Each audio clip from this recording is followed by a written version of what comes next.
على خطى المصطفى صلى الله عليه وسلم.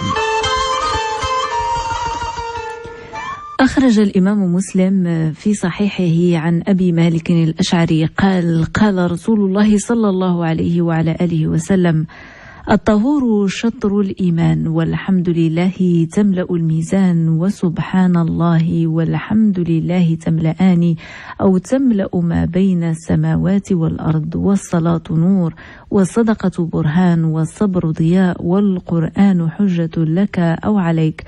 كل الناس يغدو فبائع نفسه فمعتقها أو موبقها.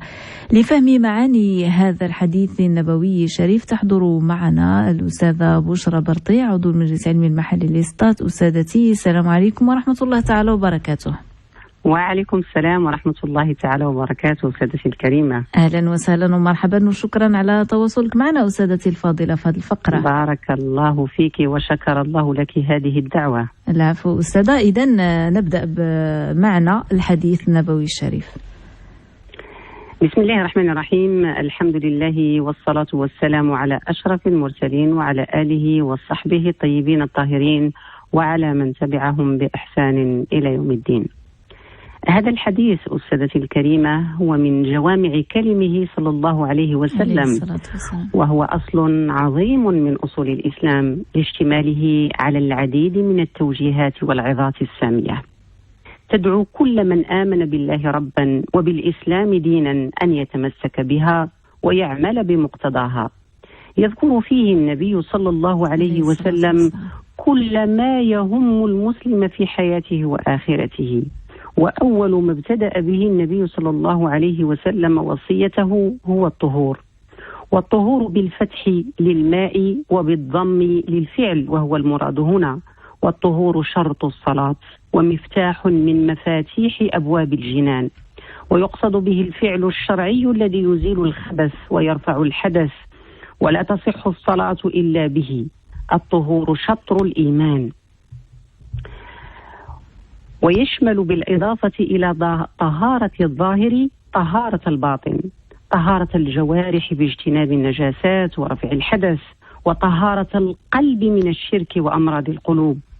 وقول الرسول صلى الله عليه وسلم: الطهور شطر الإيمان، المقصود نصفه، أي نصف الإيمان، وأن الإيمان هو تخلية وتحلية. التخلية بالطهور، أما التحلية فتكون بفعل الطاعات.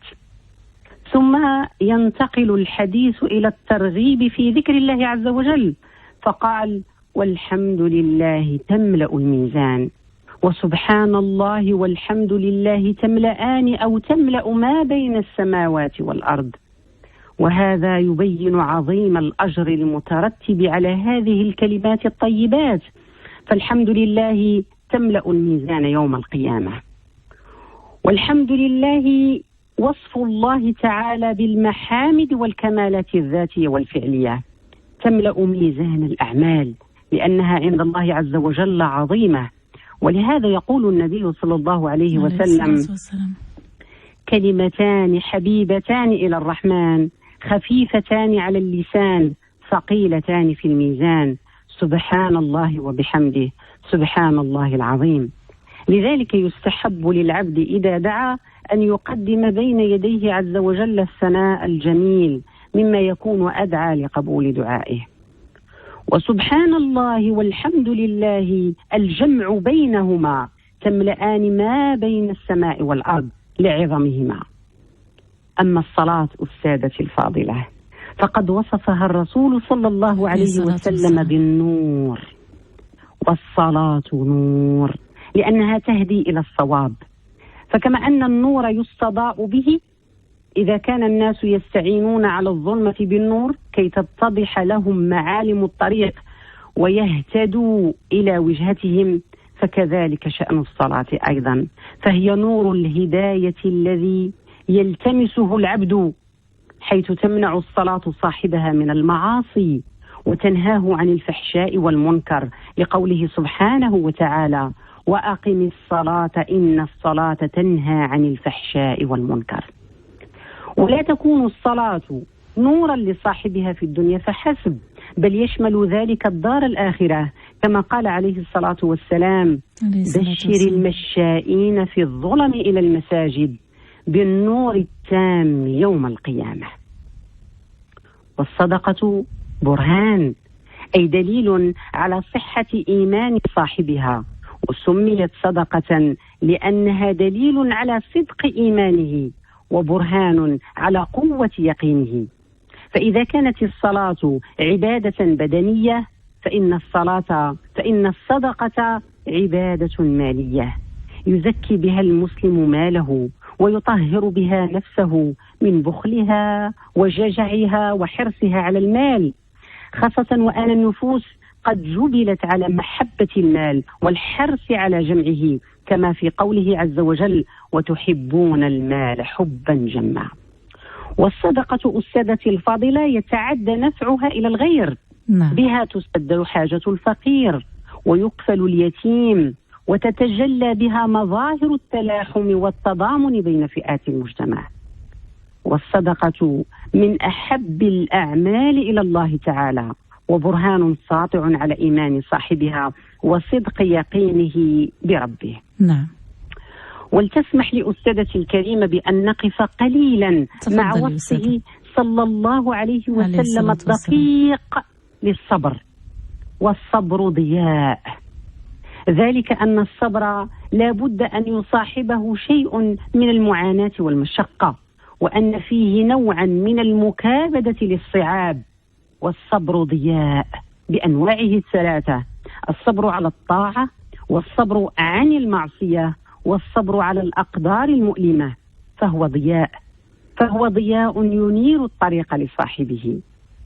والقرآن حجة لك أو عليك، فالقرآن الكريم حجة لك أي عند الله عز وجل، أو حجة عليك.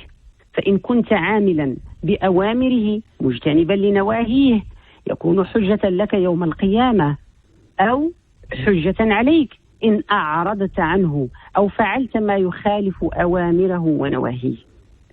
ثم يختم النبي صلى الله عليه وسلم كلامه بوصية جامعة يحدد فيها أحوال الناس وطبائعهم: كل الناس يغدو، فبائع نفسه فمعتقها أو موبقها.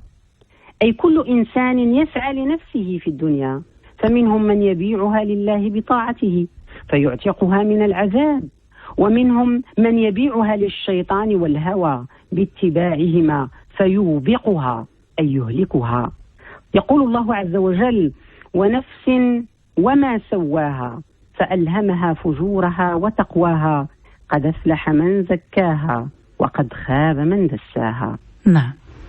طيب أستاذتي الكريمة، يعني هدفنا من خلال هذه الفقرة على خطى المصطفى صلى الله عليه وعلى آله وسلم أن نتعلم من سيرته ومن سنته عليه الصلاة والسلام. فما هي الفوائد التربوية التي نستقيها من هذا الحديث النبوي الشريف؟ من الفوائد أستاذتي الكريمة لهذا الحديث النبوي الشريف الحث على أهمية التطهر ظاهرا وباطنا، وبيان منزلته من الدين وأنه شطر الإيمان، مع بيان فضل التسبيح والتحميد وذكر الله سبحانه وتعالى، وكيف أنه سبحانه من رحمته أن جعل من كلمات يسيرة أجورا عظيمة. سبحان الله وبحمده سبحان الله العظيم. فلماذا يظل المسلم أستاذتي الكريمة صامتا أو متكلما بما لا نفع فيه، وبإمكانه أن يستغل كل دقيقة في الفوز بالأجور العظيمة بأن يحرك لسانه فقط بحمد الله وتسبيحه والثناء عليه؟ نعم. وأما الفائدة العظيمة في هذا الحديث فهي أن الصلاة والمحافظة عليها نور للعبد في الدنيا ونور يوم القيامة بفرائضها ونوافلها. والصدقة برهان، فكون الإنسان يخرج هذا المال عن طيب خاطره لا شك أن هذا برهان ساطع على صدق إيمانه. والصبر بأنواعه الثلاثة ضياء، فمن صبر ابتغاء مرضات الله تعالى ضاعف الله أجره بغير عد ولا حساب، لقوله سبحانه وتعالى: إنما يوفى الصابرون أجرهم بغير حساب. ويذكرنا الحديث أستاذتي الكريمة بأن القرآن الكريم حجة الله على خلقه، فإما أن يكون لنا أو علينا، وهو منهاج المؤمنين يبين معالم هذا الدين العظيم ويوضح أحكامه، فالسعيد به يوم القيامة من عمل بما فيه ووقف عند حدوده، والشقي يوم القيامة من لم ينتفع به وهجره ولم يعمل به. ويختم رسولنا الكريم صلى الله عليه وسلم الحديث بعد أن أوصى أمته بأبواب الخير بالتنبيه إلى أن كل واحد منا يعمل في هذه الدنيا، ولكن الأعمال تختلف، فمنا من يعمل عملا صالحا فيبيع نفسه لله تعالى بالإيمان والعمل الصالح فيعتق رقبته من النار ويفوز بالجنة، ومن الناس من يعمل عملا خبيثا فيبيع نفسه للشيطان فيخسر الجنة ويلقى في جهنم والعياذ بالله. نسأل الله تعالى أن يجعلنا من عباده الصالحين الذين يستمعون القول فيتبعون أحسنه. يا رب آمين. نشكرك شكرا جزيلا أستاذة بشرى برطيع، وأنت عضو المجلس العلمي المحلي لإسطات، كنت معنا عبر الهاتف في مجمع الخير لهذا اليوم. نشكرك على هذا البيان وهذه الفوائد التربوية والمعاني التي استخرجتها من الحديث النبوي الشريف الذي يقول فيه رسول الله صلى الله عليه وعلى آله وسلم: الطهور شطر الإيمان، والحمد لله تملأ الميزان، وسبحان الله والحمد لله تملأان أو تملأ ما بين السماوات والأرض، والصلاة نور، والصدقة برهان، والصبر ضياء، والقرآن حجة لك أو عليك، كل الناس يغدو فبائع نفسه فمعتقها أو موبقها. أخرجه الإمام مسلم. نشكرك مرة